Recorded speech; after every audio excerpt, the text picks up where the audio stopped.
The smell hit me first. Fresh concrete where my kitchen used to be. 18 months fighting in Afghanistan, and I come home to find HOA President Bryce Ashworth had illegally sold my family's 3,500-acre Missouri farm, used forged documents and fake road assessments while I was deployed with no way to defend myself. Where my great-grandfather's farmhouse stood since 1897, a shiny sign announced, Willowbrook Country Club, grand opening soon. His Depression-era apple orchard, now a yellow-striped parking lot. I sat in my truck laughing until my ribs ached, the broken kind when your brain can't process how completely someone just destroyed your life. 18 months bleeding for freedom while some suburban parasite erased my bloodline with fraudulent paperwork. But here's what Bryce didn't know about this simple farm boy. I'd learned a few things overseas about patience, strategy, and finding your enemy's weak spots. What would you do if a neighbor's fraud wiped out 4 generations overnight? Where are you watching from, and what's your breaking point? Because what I discovered buried in those courthouse records didn't just get my farm back. It destroyed Bryce's entire world, and I mean everything. My name's Ezra Thornfield, and before this nightmare started, I was just another farm kid who joined the Army to see something beyond Missouri cornfields. Turns out Afghanistan's got plenty of dust too, but at least over there you know who's shooting at you. The Thornfield farm began in 1897, when great-grandfather Silas homesteaded 3,500 acres of prime Missouri bottomland. Survived the Civil War aftermath, the Dust Bowl that killed half our neighbors, and the Depression when Grandpa Jeremiah hand-grafted apple trees because buying food was pure fantasy.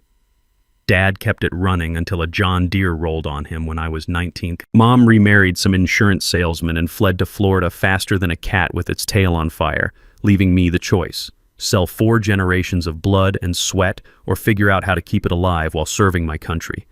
The smell of diesel fuel mixing with morning coffee in our farmhouse kitchen, the rough bark of century-old oak trees under my palms, the sweet scent of apple blossoms that made surviving Missouri winters worthwhile, the crunch of gravel under boots as I walked property lines I'd memorized since I could walk. I locked every detail in my memory before shipping out, never imagining I'd need them as evidence to prove what was rightfully mine. When deployment orders came through, I arranged for Cletus Bramwell, our 73-year-old neighbor who'd been farming since Eisenhower was president, to keep watch. Simple deal. Feed the cattle, maintain the equipment, call me if anything seemed off with the property or if any strangers started sniffing around asking questions. What could possibly go wrong, right? Enter Bryce Ashworth, age 52, professional parasite, and human vulture. This Atlanta transplant had gotten rich flipping foreclosed homes during the 2008 housing crisis, basically profiting off other families' misery and desperation. Moved to Missouri 5 years ago, bought the biggest house in the new Willowbrook subdivision, then immediately ran for HOA president, promising to maintain community standards and enhance property values through responsible governance. Translation: make everyone else's life absolutely miserable while padding his own bank account and feeding his power-hungry ego. Picture this jackass, polo shirts in January snowstorms, white BMW with developer vanity plates carrying around a 47-page HOA rulebook that regulated everything from mailbox colors to acceptable seasonal decorations and appropriate vehicular parking orientations. He'd literally measure your grass with a ruler and fine you $50 if it hit 3 inches instead of regulation 2.5. The kind of suburban Napoleon who peaked in high school student government and never got over the rush of controlling people. 3 weeks after I returned from deployment, still adjusting to sleeping without mortar rounds for background noise, I marched into his strip mall office, squeezed between a nail salon reeking of acetone and a pizza ranch where the grease smell could stop a charging rhino, demanding to know what the hell had happened to my family's farm. Bryce didn't even look up from his precious color-coded charts and laminated organizational systems. Mr. Thornfield, your property accumulated $47,000 in road maintenance assessments and community improvement fees. We followed all proper legal procedures and statutory requirements. My land was never part of your subdivision, I said, probably louder than necessary. That's when he finally looked up and gave me the smile. That practiced, condescending smirk of someone who'd perfected the art of screwing people over while staying technically within legal boundaries. The 1987 County Master Plan shows different boundary designations than what you might remember. We provided proper legal notice through certified mail, followed all correct procedural requirements. Perhaps maintaining better communication with local governmental authorities would have prevented this unfortunate misunderstanding. I was deployed in Afghanistan serving my country. Personal circumstances don't excuse civic obligations, Mr. Thornfield. Maybe next time you'll think twice before abandoning your responsibilities. That last line hit me like a mortar blast. This piece of shit had just called 18 months of military service abandoning responsibilities. Right then, staring at his smug face, I knew exactly what kind of predator I was dealing with, someone who'd specifically targeted military families knowing we couldn't fight back from 8,000 miles away. Walking out, I saw my grandfather's initials carved in that doomed apple tree, JT 1934, and made a promise that would have made the old man proud. Bryce thought he'd won by stealing from a deployed soldier. He had no idea he'd just declared war on the wrong goddamn family. Bryce wasted no time showing me exactly what kind of monster I was dealing with. The very next morning, I woke up to find a sheriff's deputy standing in what used to be my driveway, holding a piece of paper that might as well have been a death sentence. "Mr. Thornfield, I'm serving you with an official trespassing notice. You're no longer permitted on this property." I stared at the document, my hands shaking, not from fear, but from pure rage. The paper felt flimsy between my fingers, like tissue that could change a century of family history. "This is my family's land!" The deputy, a young kid who looked embarrassed as hell, just shrugged. "According to county records, sir, this property belongs to the Willowbrook HOA. I'm sorry, but if you don't leave immediately, I'll have to arrest you." Behind him, Bryce's white BMW pulled up with that distinctive purr of German engineering bought with stolen money. The bastard stepped out wearing a shit-eating grin that made my trigger finger itch, his polo shirt pressed crisp enough to cut glass. "Mr. Thornfield, I tried to handle this diplomatically, but you forced my hand. The Willowbrook Golf Course development is a legally authorized project worth $2.3 million. We can't have unstable individuals interfering with legitimate business operations." "Unstable individuals?" The words came out as a growl. "Well, we've all heard stories about veterans coming home with issues, PTSD, anger management problems, difficulty adjusting to civilian authority. I'm sure you understand my concern for community safety." That's when I noticed the second cop car pulling up. And the third. Bryce had brought his own little army, including, and this made my blood boil, Deputy Rick Ashworth, Bryce's brother-in-law, wearing a badge and family loyalty that apparently trumped any oath to serve and protect. "Ezra," Rick said, not quite meeting my eyes, "just walk away, son. Don't make this harder than it needs to be." But I wasn't about to roll over. That night, I camped out at the county courthouse, pulling every record I could find dating back to 1897. The fluorescent lights hummed overhead like angry wasps, and the musty smell of old paper and forgotten justice filled my nostrils as I dug through deed transfers, survey maps, and incorporation documents. My grandfather had always told me, "Son, when someone tries to steal from you legal-like, you better know the law better than they do." Turns out agricultural land has special protections most folks never hear about. Missouri's right to farm statute shields farming operations from residential interference, but you've got to file paperwork within 30 days or lose your chance forever. The real treasure was buried in Bryce's own documents.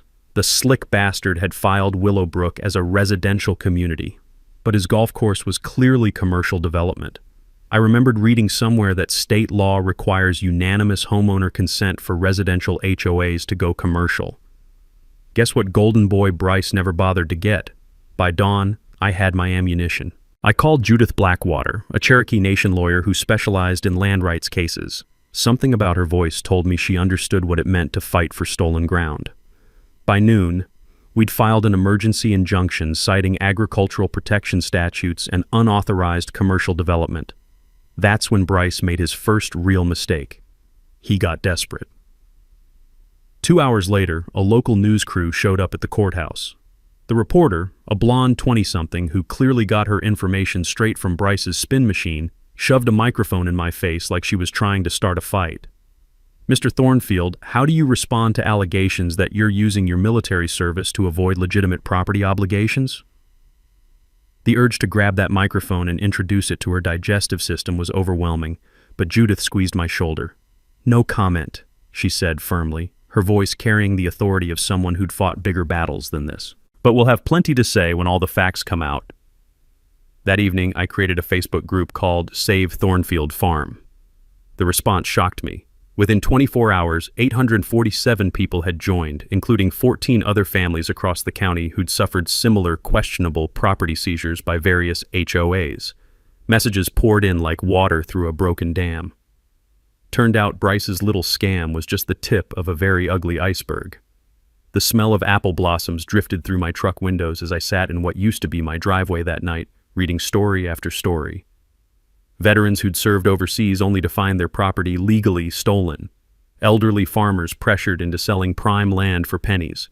Families destroyed by bureaucratic warfare they never saw coming. But mixed with the heartbreak was something else. Pure, focused anger from people ready to fight back. Bryce thought he was dealing with one pissed-off veteran. He was about to discover he'd started a war with an entire community that was sick to death of watching predators like him feast on everything good about small-town America. The real battle was just beginning, and this time, I wasn't fighting alone. Bryce's retaliation came fast and vicious, like a cornered rat with a law degree and a persecution complex. Within 48 hours of my injunction filing, I got slammed with more legal paperwork than a tax audit from hell. First came the nuisance lawsuit. Apparently my agricultural activities violated county noise ordinances. According to Bryce's complaint, my 1987 John Deere tractor created excessive decibel levels during prohibited hours, disturbing the peaceful enjoyment of Willowbrook residents. This from a guy whose leaf blower routine every Saturday morning sounded like a jet engine having a nervous breakdown. My tractor's top speed of 15 miles per hour made it about as threatening as a golf cart with arthritis. Then the environmental agency showed up. Some anonymous tipster had reported improper manure management and potential groundwater contamination on my property.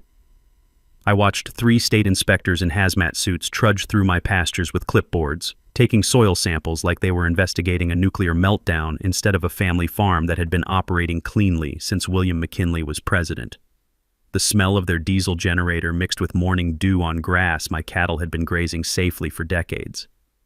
The irony wasn't lost on me. They were burning fossil fuels to investigate whether cow shit was an environmental hazard. But the real gut punch came during the county commissioners' meeting. Bryce had lobbied them to reclassify my land as blighted residential property requiring immediate development intervention. He stood at that podium in his crisp white shirt and power tie, painting my farm as some kind of environmental disaster and public safety menace. Commissioners, we have an opportunity to transform an underutilized agricultural parcel into a world-class recreational facility that will bring jobs, tourism revenue, and increased property values to our community, he said, his voice smooth as snake oil. We can't let one individual's resistance to progress hold back economic development that will benefit everyone. The bastard was good. Made it sound like I was some backwards hillbilly standing in the way of prosperity when really he was just trying to flip stolen land for an $8 million profit. Meanwhile, Judith was doing her own investigation, and what she uncovered made my blood run cold. Bryce's development company owed $890,000 in back taxes across 3 states. His ex-wife from Atlanta owned Prestige Golf Course Design, the same company that had mysteriously won the Willowbrook contract without competitive bidding. Most damning of all, public records showed Bryce had been systematically targeting military families during deployments for 4 years. Back in Afghanistan, we'd learned that when you're hunting predators, you follow the money trail. It always leads to their nest. Bryce's financial web was starting to unravel, and each thread we pulled revealed more corruption. That's when Dorothy, the county clerk who'd worked there since Nixon was president, pulled me aside after one of my research marathons. "Ezra," she whispered, glancing around like the walls had ears, "I probably shouldn't tell you this, but the Willowbrook HOA hasn't filed their required annual corporate reports in 3 years. Technically, their legal status is suspended." My heart nearly stopped. A suspended corporation has 0 legal authority to make property decisions, sign contracts, or file lawsuits. Everything Bryce had done, every document signed, every legal action taken, was potentially invalid. But here's where it got twisted. The county attorney, a good old boy named Marcus Hartwell, who happened to be Bryce's regular poker buddy, had been conveniently ignoring this paperwork oversight for years. The Facebook group had exploded to 3,100 members, and the horror stories kept flooding in. Margaret Henley, a retired teacher from inside Willowbrook, had been secretly documenting HOA financial irregularities for 2 years, but stayed quiet because Bryce threatened foreclosure over her excessive garden gnome displays. Calvin Morse, a former bank president, had noticed Bryce's emergency assessments violated state laws but kept his mouth shut to avoid retaliation. Local support was building like storm clouds. Millie's Diner started serving the Thornfield Special, eggs, bacon, and hash browns with proceeds going to my legal fund. The high school history class adopted my farm as their heritage project. The regional newspaper ran a headline that made me grin.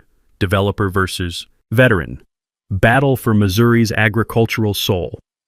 But Bryce wasn't finished playing dirty. The morning I was scheduled to present evidence to the county commissioners, my phone rang with news that made my stomach drop to my boots.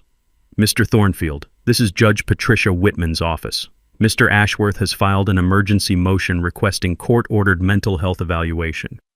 He's claiming your military service created PTSD-related delusions, making you a danger to the community.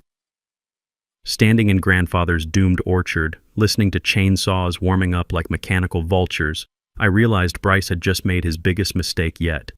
He'd crossed the line from theft to character assassination. Time to show this suburban parasite what happens when you declare war on the wrong goddamn family. Bryce's desperation stank worse than a hog farm in August heat. When legal intimidation failed to break me, the son of a bitch decided to get his manicured hands dirty with old-fashioned sabotage. I woke Tuesday morning to the sound of my irrigation system hissing like a punctured tire. Someone had sliced the main lines in 3 places, sending thousands of gallons of precious water flooding uselessly into drainage ditches. In the middle of Missouri's worst drought in 15 years, watching that water disappear was like pouring liquid gold down a storm drain. The apple orchard my grandfather had nursed through the Dust Bowl was already showing stress, brown edges creeping across leaves that should have been emerald green, fruit dropping prematurely from branches that had never failed in 90 years. The sweet smell of ripening apples was being replaced by the acrid odor of dying trees and the metallic taste of fear in my mouth. But agricultural terrorism was just Bryce's warm-up act. Anonymous complaints started flooding the county health department like spam emails from hell. Contaminated wells, diseased livestock, rodent infestations, improper waste disposal. All complete horseshit, but each accusation required expensive testing and professional inspection to officially disprove. Poor Gerald Pitts, the county health inspector, showed up 3 times in 1 week looking like a man being forced to kick puppies. "I'm sorry, Mr. Thornfield," he said, adjusting his glasses while studying his shoes. "I know this is harassment, but I have to test your stock pond again. Someone reported seeing dead fish." "Gerald, you tested that pond Monday. Those fish are healthier than most Willowbrook residents." I know, but if I don't follow procedure, my boss will have my head on his desk by Friday." The bureaucratic harassment was like Chinese water torture, individually meaningless but collectively designed to drive me insane and drain my bank account. Meanwhile, Bryce organized his Willowbrook Safety Committee, which was basically a support group for paranoid suburban moms, armed with professionally printed signs reading, "Protect our children from agricultural hazards." These people had moved to the country for that authentic rural lifestyle, but wanted to eliminate any actual farming from their Instagram-worthy views. That's when my trail cameras started earning their keep. I'd hidden them throughout the property after the irrigation sabotage, tucked into fence posts and tree hollows like electronic snipers. Thursday night, they caught pure gold. Bryce's nephew Tyler, a 20-something trust fund baby, tampering with my tractor's hydraulic lines. The footage was prosecutors' dream perfect. Tyler's acne-scarred face illuminated by his iPhone flashlight as he loosened fuel fittings and poured what looked suspiciously like sugar into my tank. Even better, the timestamp showed this happening during one of Bryce's documented business trips to Kansas City, giving Uncle Scumbag plausible deniability. But my real breakthrough came from playing detective. Using surveillance techniques learned overseas, I started mapping Bryce's routines, tracking his movements, identifying patterns that revealed the true scope of his operation. Back in Afghanistan, we'd learned that successful missions start with understanding your enemy's weaknesses, and boy, did Bryce have weaknesses. What I uncovered made my grandfather's stolen farm look like petty theft. Bryce had been systematically targeting agricultural properties across 5 counties, using identical legal loopholes and bureaucratic weapons. Over $12 million in stolen farmland, all converted to suburban developments in just 4 years. The bastard had turned rural exploitation into a goddamn assembly line. His hunting strategy was particularly vicious. He specifically targeted families during vulnerable moments like military deployments, elderly deaths, medical emergencies, divorce proceedings. Anytime property owners couldn't defend themselves became Christmas morning for Bryce's vulture capitalism. When I hired Margaret Williams, a forensic accountant Judith recommended, her findings exceeded my worst nightmares. Bryce wasn't just stealing land. He was running a pyramid scheme with HOA funds, using embezzled maintenance fees to finance new property acquisitions. My grandfather always said, "Follow the money, boy. Thieves always leave a paper trail if you know where to look." The golf course project wasn't theft. It was Bryce's exit strategy. Sell to a major developer for $8 million, then vanish before his financial house of cards collapsed, leaving 247 homeowners holding worthless properties and massive legal debts. Friday morning brought his nuclear option. An emergency court motion claiming my farm posed imminent public health threats requiring immediate government seizure. He'd fabricated an entire environmental study showing groundwater contamination, complete with forged lab results and fake expert signatures. The hearing was set for Tuesday, the same day as his planned golf course groundbreaking. Maximum humiliation while cameras rolled and investors applauded. But sitting in my truck that evening, watching sunset paint my great-grandfather's land in shades of gold and crimson, I realized Bryce had finally made the fatal mistake I'd been waiting for. His fake environmental report claimed contamination from agricultural runoff, but the lab results were dated 2 weeks before my irrigation system was sabotaged. How do you test contaminated runoff from a farm that had no water? Time to bury this suburban parasite with his own shovel. The night before the court hearing, I was drowning in legal documents when Judith called with news that changed everything. Her voice had that electric tension you hear when someone strikes oil. "Ezra, get down to my office right now. I found something in Willowbrook's original incorporation papers that's going to blow this case to smithereens." I drove through empty streets with my heart hammering like a tripwire explosive, wondering what could be urgent enough to drag me out at 11 p.m. Judith's law office sat above Murphy's antique shop on Main Street, her windows glowing like a beacon of hope in the Missouri darkness. I found her surrounded by coffee cups and legal documents spread across every surface like evidence from a murder investigation. "Look at this buried treasure," she said, pointing to a yellow document that looked older than dirt. Clause 47B in Willowbrook HOA's original 1985 Articles of Incorporation. I leaned over her shoulder, squinting at faded typewriter text while the musty smell of old paper mixed with stale coffee and the sweet scent of impending victory. Any property development project affecting regional water rights or designated agricultural preserve areas requires written approval from 75% of all property owners within the affected watershed district. I read aloud, the words feeling like magic spells. What the hell does that mean in English? Judith's grin could have powered the entire county courthouse. It means Bryce's golf course plan was never legally submitted for required environmental impact review. But here's the beautiful part. The affected watershed doesn't just include Willowbrook's 247 properties. According to the 1985 County Water Management Plan, it encompasses 847 properties across 3 entire townships. My brain felt like it was short-circuiting. So he needed approval from 847 property owners to legally proceed with any development affecting the watershed. He got approval from exactly 0. Not even his own HOA board voted on this. The magnitude hit me like incoming artillery. What had seemed like David versus Goliath was actually me holding enough legal ammunition to level Bryce's entire empire. His golf course project didn't just violate forged boundaries. It violated the HOA's own founding documents in ways that made his previous crimes look like jaywalking tickets. But the revelation kept getting sweeter. My spring-fed property sat at the headwaters of the regional aquifer, the underground river system supplying drinking water to over 12,000 residents across 3 counties. Golf course chemical treatments would contaminate the source for half of eastern Missouri, giving me federal standing under the Clean Water Act to halt any development indefinitely. "Sweet Jesus," I whispered, finally understanding the true scope of Bryce's attempted environmental vandalism. "This isn't just theft, it's mass poisoning with a country club twist." Judith nodded grimly, her Cherokee heritage giving her a particular appreciation for land theft disguised as progress.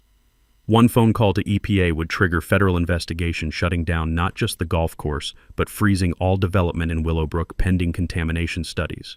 Bryce would face criminal charges under federal environmental protection statutes, We're talking potential prison time. The power reversal was so complete it made my head spin.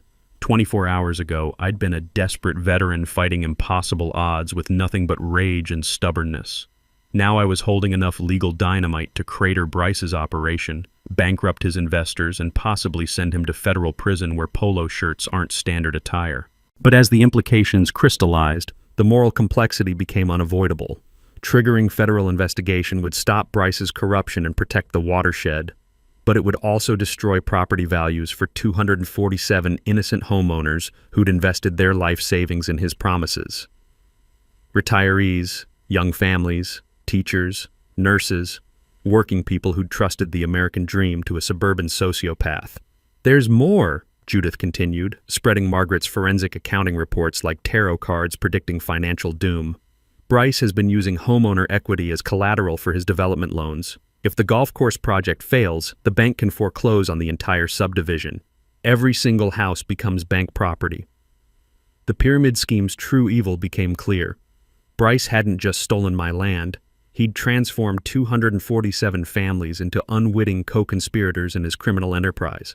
When his house of cards collapsed, they'd lose everything while he vanished with millions to some non-extradition paradise. "But here's where it gets interesting," Judith said, producing a handwritten list that looked like a resistance movement roster. "Some Willowbrook homeowners have been secretly organizing. Margaret Henley reached out through back channels. Calvin Morse has been building a coalition of residents who suspect Bryce's corruption but were afraid to speak openly. 14 names: teachers, mechanics, retirees, small business owners, who'd been quietly documenting unauthorized assessments, questioning missing maintenance funds, noticing that board meetings violated state sunshine laws. Ordinary people who'd invested everything in their homes and slowly realized they'd been conned by a master manipulator. They want to partner with us," Judith explained. "Remove Bryce through legitimate homeowner vote, restructure HOA finances transparently, void the fraudulent golf course contract. They understand their homes become worthless if his scheme collapses publicly." Sitting there at midnight, surrounded by evidence of corruption deeper than Missouri topsoil, I faced a choice that would define not just my victory, but my character. Destroy Bryce with federal charges and collateral damage to innocents, or build a coalition that protected families while still delivering justice. Tomorrow's hearing had evolved beyond personal revenge into something that could reshape how communities fight corporate predators. Bryce thought he was battling one pissed-off veteran. He was about to discover he'd declared war on 847 property owners, federal environmental law, and the unstoppable force of rural Missouri when it finally gets mad enough to fight back. The next morning, Cletus's barn became our war room. The smell of hay and old leather mixed with fresh coffee as our unlikely coalition gathered around a folding table that looked like it had survived both world wars.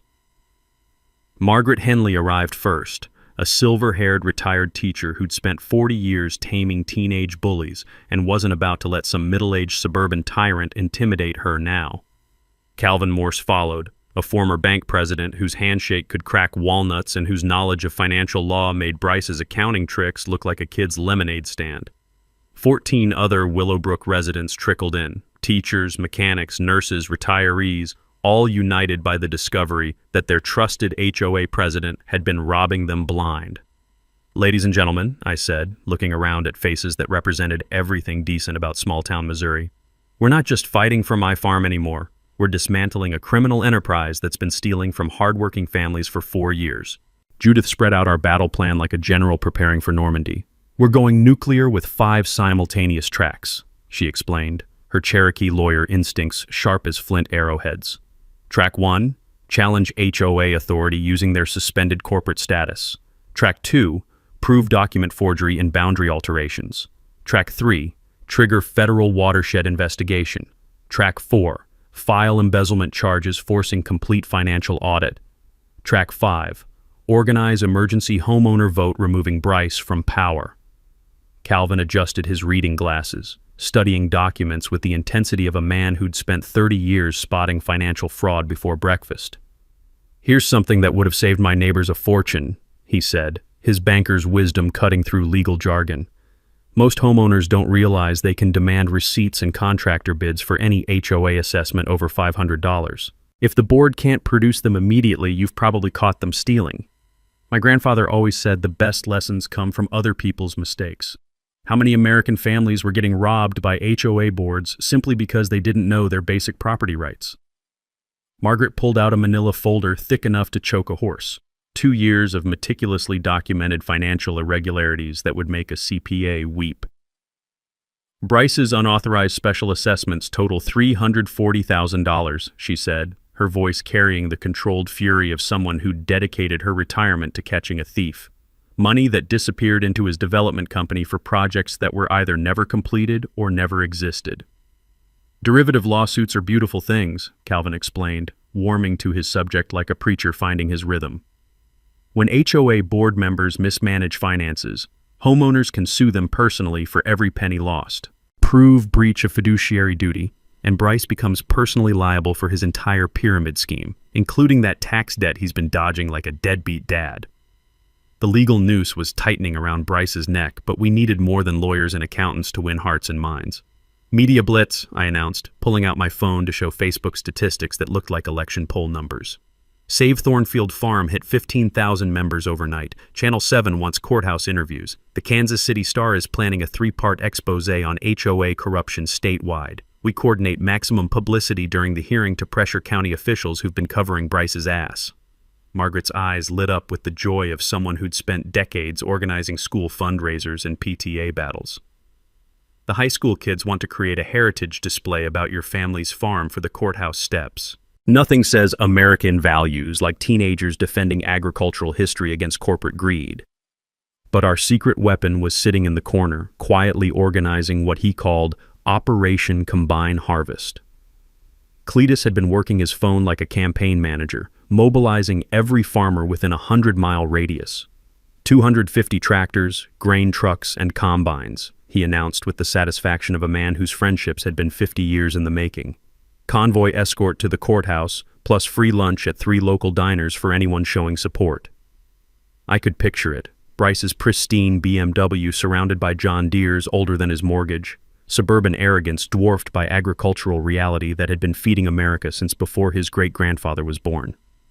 Emma's been cooking all morning, Cletus added with a grin.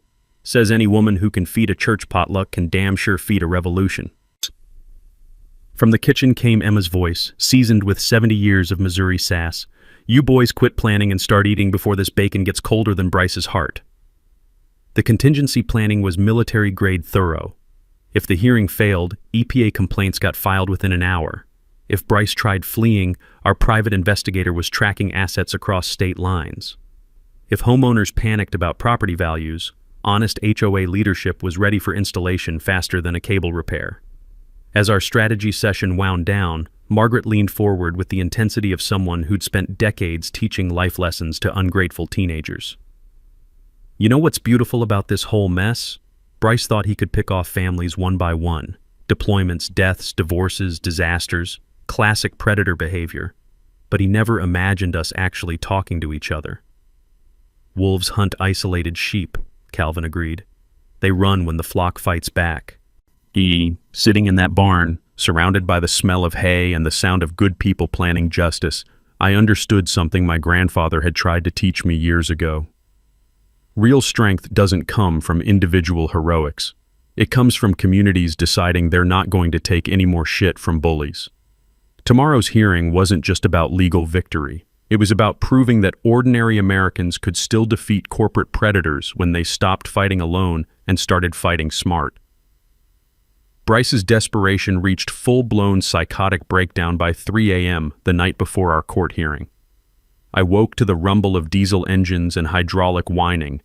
The bastard had bribed a construction crew to start golf course groundbreaking under cover of darkness, hoping to create irreversible progress before any judge could stop him. I threw on yesterday's clothes and raced to my property, arriving to find 3 excavators and a bulldozer already tearing into my grandfather's century-old vegetable garden like mechanical vultures feasting on family history. The acrid smell of diesel exhaust mixed with the sweet scent of destroyed tomato plants and crushed cucumber vines, creating a nauseating cocktail that made my stomach churn with pure rage. "Hey!" I shouted at the crew foreman, a beer-gutted man in a safety vest who looked like he'd rather be anywhere else on God's green earth. "This is private property." "Sorry, buddy," he said, studying his boots instead of my eyes. "We got work orders and a cash bonus to finish by sunrise. Boss says it's all legal and above board." Legal my ass. I called the sheriff's department, knowing it was about as useful as asking a fox to guard the henhouse. Deputy Rick Ashworth answered with all the enthusiasm of a man being forced to investigate his own brother-in-law for federal crimes. "Ezra, I can't do nothing without a court order. You know that." "Rick, they're destroying evidence. This is criminal trespass and federal environmental crime." "Look, son, I got paperwork saying they have proper authorization. My hands are tied until a judge says different." But I wasn't fighting alone anymore. My phone started buzzing with emergency notifications as Cletus activated our response network. Within 30 minutes, 15 John Deere tractors formed a convoy down the county road, their headlights cutting through pre-dawn darkness like a mechanized cavalry charge that would have made Patton proud. Margaret was live-streaming the illegal construction on Facebook, her 40 years of teaching experience turning night shift workers across Missouri into invested eyewitnesses. "Good morning, everyone. It's 3:47 a.m. and we're watching Bryce Ashworth's hired thugs destroy a century-old family farm under cover of darkness because he knows today's court hearing will expose his crimes." The viewer count climbed past 2,400 as word spread through social media faster than gossip in a small-town diner. Calvin called the state attorney general's emergency hotline, his banker's authority lending credibility as he reported ongoing felony destruction of evidence in a pending federal environmental case. Within an hour, 2 state police cruisers were parked on public road, their occupants taking photographs and notes while carefully staying within legal boundaries. But the construction crew had orders to finish their demolition, and Bryce's cash bonuses were apparently generous enough to overcome any moral qualms about 4 a.m. environmental vandalism. That's when Mother Nature decided to join our legal team. The excavator operator trying to clear my grandfather's apple orchard hit something that made him shut down his machine faster than a pilot ejecting from a burning fighter jet. Water started bubbling up from the ground like the earth was bleeding. "What the holy hell?" he yelled, climbing down to investigate what he'd uncovered. I jogged over, arriving just as he exposed what appeared to be a natural spring feeding into an underground limestone cave system. Crystal clear water bubbled up from depths that probably connected to the county's main aquifer, surrounded by rock formations that looked older than the state of Missouri itself. "Shit, shit, shit," the foreman muttered, recognizing environmental disaster when it was staring him in the face. Nobody said nothing about no protected wetlands or underground springs. Protected wetlands. Those 2 words hung in the pre-dawn air like a death sentence for Bryce's entire golf course fantasy. I speed-dialed Judith, and she arrived just as the EPA's emergency response team was cordoning off the area with yellow tape that might as well have read Bryce Ashworth's political obituary. Federal environmental law protects wetlands on private property, and destroying them without permits is a felony that can shut down development projects indefinitely. "This changes everything," Judith whispered, watching federal agents photograph evidence of environmental crimes that would make Superfund lawyers salivate. He just committed federal destruction of protected habitat while under investigation for fraud. That's enough criminal exposure to bury him regardless of what happens in court. The construction crew packed up their equipment faster than teenagers fleeing a house party when parents come home early. The foreman handed me an envelope thick with cash, Bryce's advance payment for the illegal work. "Tell your boss he can kiss this money goodbye," I said, pocketing what would become Exhibit A in federal bribery charges. But Bryce's panic had just shifted into overdrive. By 6 a.m., he was making increasingly frantic phone calls to county officials, demanding immediate judicial intervention to override federal environmental protection. One of those conversations got recorded by a journalist monitoring police scanners, capturing Bryce's voice clearly promising campaign contributions in exchange for favorable court rulings. Margaret's live stream had exploded to over 8,900 viewers watching federal environmental crime documentation in real time. The comments section looked like a digital lynch mob calling for Bryce's immediate arrest and prosecution. "This is what corruption looks like at 4 a.m., Margaret narrated with the moral authority of someone who'd spent 4 decades teaching right from wrong. "When these people think nobody's watching, this is exactly how property thieves operate." Standing in my grandfather's destroyed garden as dawn broke over federal crime scene tape, I realized Bryce had panicked himself into committing felonies that would send him to federal prison for years. But his financial web was so complex that his collapse might destroy hundreds of innocent families who'd trusted their life savings to a suburban sociopath. The court hearing was still 6 hours away, and Bryce Ashworth was already finished. The only question remaining was whether we could save his victims from drowning when his criminal empire finally imploded. The morning of the hearing brought Bryce's final, pathetic Hail Mary, a settlement offer that reeked of desperation and overpriced cologne. He ambushed me at the Comfort Inn breakfast buffet at 7 a.m., flanked by 2 lawyers who looked like they'd rather be defending tax evaders than whatever legal abomination their client had become. The smell of burnt coffee and institutional scrambled eggs filled the air as Bryce slid into my booth uninvited, his usual arrogance replaced by the sweaty panic of a man watching his empire crumble in high definition. "Mr. Thornfield," he said, his voice carrying the forced calm of someone trying not to hyperventilate, "I think we can resolve this misunderstanding without dragging innocent families through expensive litigation. I'm prepared to offer you $500,000 cash, plus 50 acres of prime agricultural land in Jefferson County, plus full legal fees." I almost choked on my orange juice. "You mean land you don't own yet but plan to steal from some other military family?" His left eye developed a nervous twitch that would have been hilarious under different circumstances. "Plus a written public apology for any inconvenience this boundary survey discrepancy may have caused your family's agricultural operations." Boundary survey discrepancy? The words came out as a growl that made nearby hotel guests look up from their continental breakfast disasters. "You stole my great-grandfather's farm and tried to poison half of Missouri's groundwater. That's not a surveying error. That's organized crime with a golf cart." When I told him to shove his blood money where the sun don't shine, Bryce dropped his mask completely and revealed the sociopathic core that had been driving his criminal enterprise all along. "Fine," he whispered, leaning forward like someone sharing state secrets. "But if I go down, I'm taking everyone with me. Your precious neighbors in Willowbrook will lose everything, every house, every retirement account, every college fund. You want 247 families' financial destruction on your conscience, soldier boy?" The threat hit like a gut punch because it wasn't empty bluster. It was mathematical certainty. Calvin's forensic analysis had revealed that Bryce had structured his pyramid scheme so that his collapse would trigger cascading foreclosures across the entire subdivision. Homeowners who'd never heard of derivatives or cross-collateralized debt would lose their life savings because they'd trusted a suburban con artist with their American dreams. "He's weaponized their mortgages," Calvin had explained with the horrified fascination of someone who'd spent 30 years in banking without seeing anything this evil. "If the golf course project fails, the lender can claim the entire subdivision as collateral. Every mortgage becomes immediately due in full. Families have 30 days to pay off houses or lose everything." Standing in that hotel lobby, watching Bryce's satisfied smirk as he delivered his ultimatum, I faced the moral complexity that separates justice from revenge. I could destroy him with federal environmental charges, but his financial web was so tangled that his destruction would ruin innocent families who'd never supported the land theft. But Judith had discovered a third option that was elegant in its calculated brutality. "We use the environmental violations as leverage," she'd explained. "Force him to surrender everything, transfer stolen properties back to original owners, make full restitution from personal assets, restructure HOA debts to protect homeowners. If he refuses, we release the federal evidence and let criminal prosecution destroy everyone, including himself." The strategy gave Bryce one last chance to minimize damage while still paying the price for his crimes. But his desperation had reached levels that transcended rational self-preservation.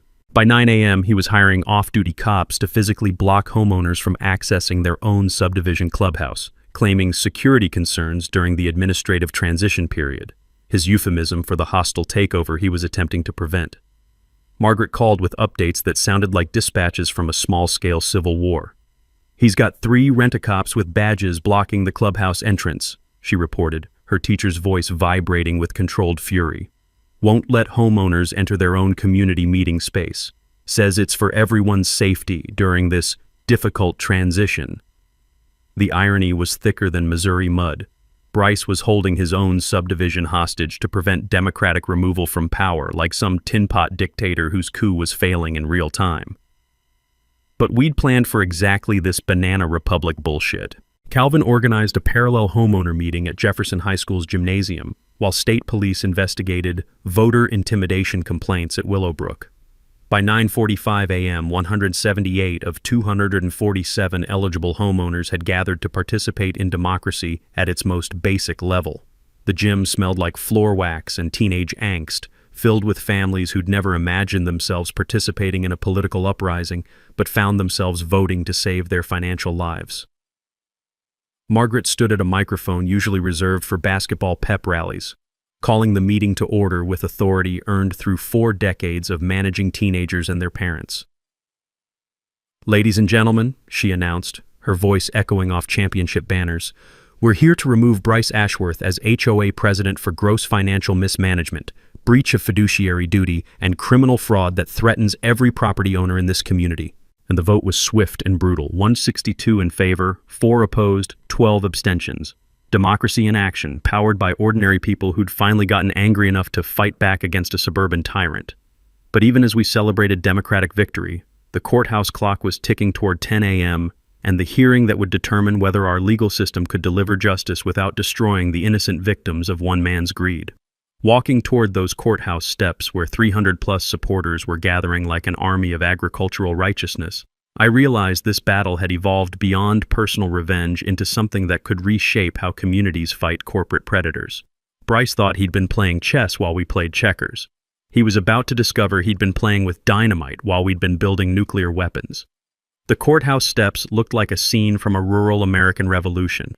300 supporters filled the plaza, farmers in work boots, veterans in dress uniforms, families holding homemade signs reading "Justice for Thornfield Farm" and "Stop HOA Corruption." The smell of diesel from idling tractors mixed with fresh coffee from supporters who'd driven hours to witness what everyone sensed would be a landmark moment. Judge Patricia Whitman's courtroom packed beyond fire code limits, with overflow crowds watching on closed-circuit TV in the lobby. She entered with the stern authority of someone who'd spent 30 years sorting truth from legal fiction, her reputation for no-nonsense rulings preceding her like thunder before lightning. Bryce arrived fashionably late in his white BMW, flanked by 3 expensive lawyers who looked like they'd rather be defending corporate tax shelters than whatever legal disaster their client had created. His usual arrogance was gone, replaced by the hollow-eyed desperation of someone watching their carefully constructed world collapse in public. "Ladies and gentlemen," Judge Whitman announced, her voice cutting through courtroom chatter like a cleaver through bone, "this is a hearing to determine property ownership, not a public referendum on community development. I'll have order, or I'll clear this courtroom." Bryce's lead attorney opened with textbook legal theater, producing stacks of documents like a magician revealing elaborate tricks. "Your Honor, Mr. Ashworth followed all established legal procedures in addressing Mr. Thornfield's delinquent property assessments. The Willowbrook HOA acted within their corporate authority to recover community debts through proper channels." He painted a picture of responsible civic leadership dealing with an absent property owner who'd abandoned his obligations to serve overseas, making military service sound like a convenient excuse for dodging responsibilities. But Judith's methodical destruction of their case was surgical in its precision. "Your Honor, I present the original 1985 HOA Articles of Incorporation, clearly establishing Mr. Thornfield's property as permanent agricultural preserve, exempt from all residential development authority." She laid out documents like evidence at a murder trial. These boundary alterations were unauthorized forgeries violating state property law. Document by document, she dismantled Bryce's entire legal foundation. The county surveyor testified that Bryce had pressured him to alter official maps. The forensic accountant revealed $347,000 in embezzled HOA funds. Margaret presented 2 years of documented financial irregularities that painted Bryce as either grossly incompetent or deliberately criminal. Then came the environmental expert's testimony that made courtroom spectators gasp audibly. "Your Honor, the proposed golf course development would contaminate the regional aquifer supplying drinking water to over 12,000 residents. Federal law prohibits any development threatening protected watersheds."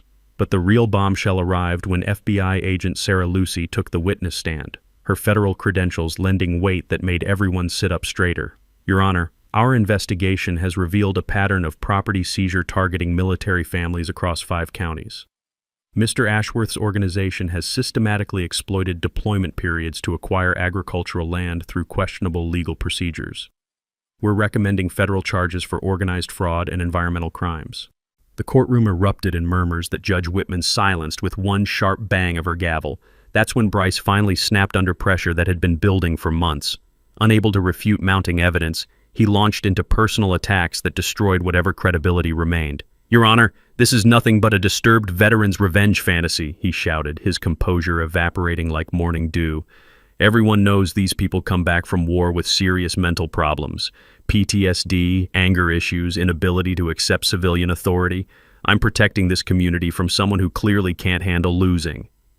Judge Whitman warned him twice about courtroom behavior, but Bryce was past caring about legal decorum. His lawyer tried desperately to distance himself as his client became increasingly unhinged, making wild accusations about military entitlement and veteran privilege that made spectators shift uncomfortably in their seats. "Order," Judge Whitman commanded. "Mr. Ashworth, you will control yourself or be removed from these proceedings." But the damage was done. In 60 seconds of public meltdown, Bryce had revealed the contempt and prejudice driving his crimes, destroying any sympathy he might have retained. When community testimony began, the real power of our coalition became clear. Calvin explained how Bryce's unauthorized debts threatened every homeowner's financial security. Margaret detailed years of financial mismanagement and intimidation tactics. 14 Willowbrook residents testified they'd never voted to approve any golf course development. Then came the veterans. Commander Jake Morrison from the local VFW spoke about military families' property rights with the authority of someone who'd fought overseas and understood what service meant. "Your Honor, targeting military families during deployment isn't business. It's predatory behavior that dishonors everything we've fought to protect." But the most powerful moment came when I finally took the witness stand, wearing my army dress uniform with ribbons that told the story of 18 months in Afghanistan. The courtroom fell silent as I placed my hand on the Bible and swore to tell the truth. "Your Honor, I didn't serve overseas to protect my right to own property.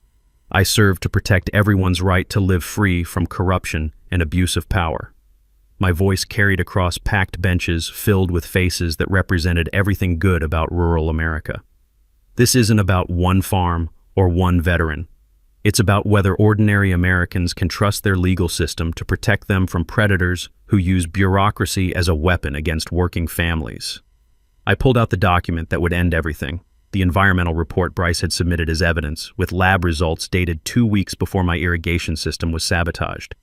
"Your Honor, Mr. Ashworth claims agricultural runoff contaminated groundwater, but his test results are dated February 15th. My irrigation system was destroyed March 2nd.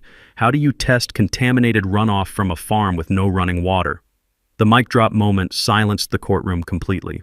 Bryce's face went white as his lawyers realized their client had just been caught in perjury that invalidated his entire environmental case. Judge Whitman studied the documents for long minutes, while 300 people held their breath. "Mr. Ashworth," she said finally, her voice carrying the weight of absolute authority, "this court finds your property transfer null and void due to fraudulent documentation and procedural violations.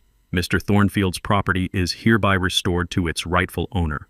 The courtroom erupted in cheers that probably shook windows 3 blocks away.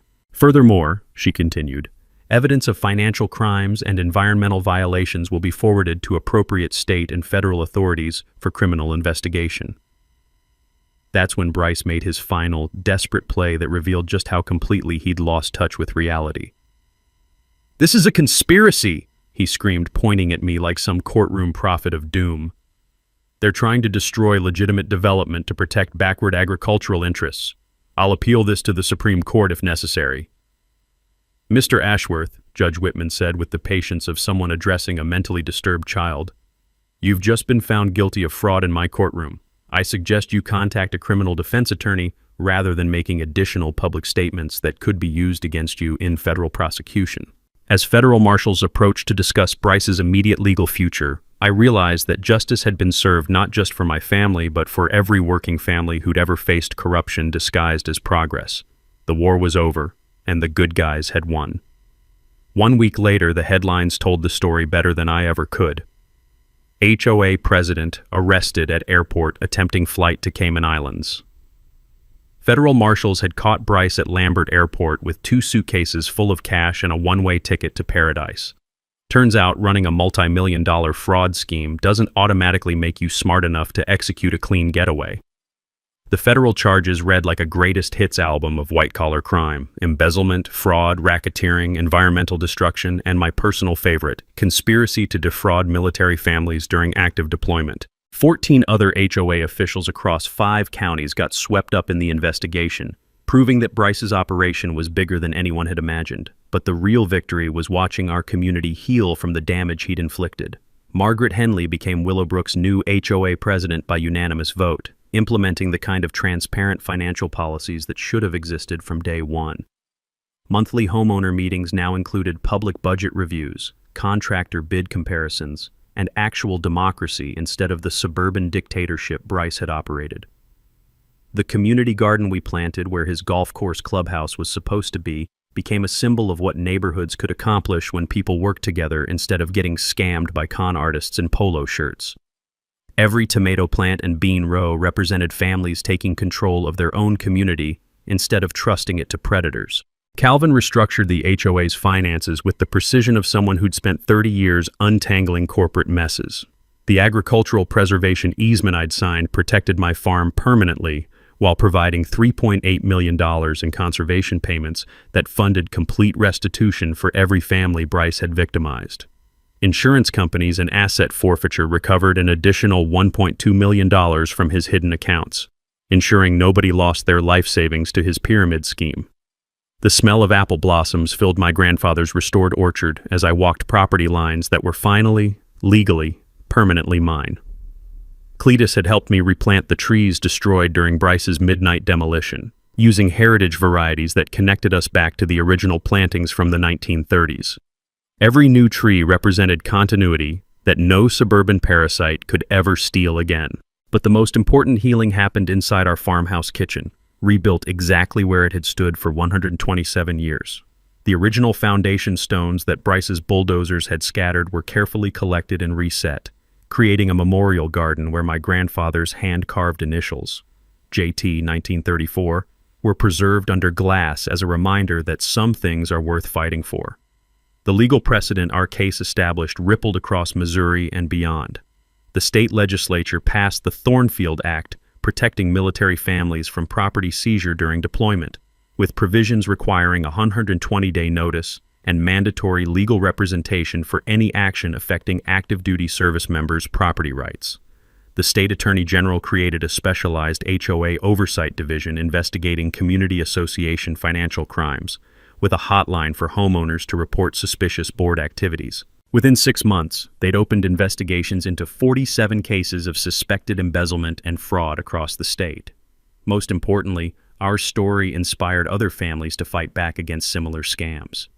23 agricultural properties stolen through Bryce's network were restored to their original owners through copycat legal strategies.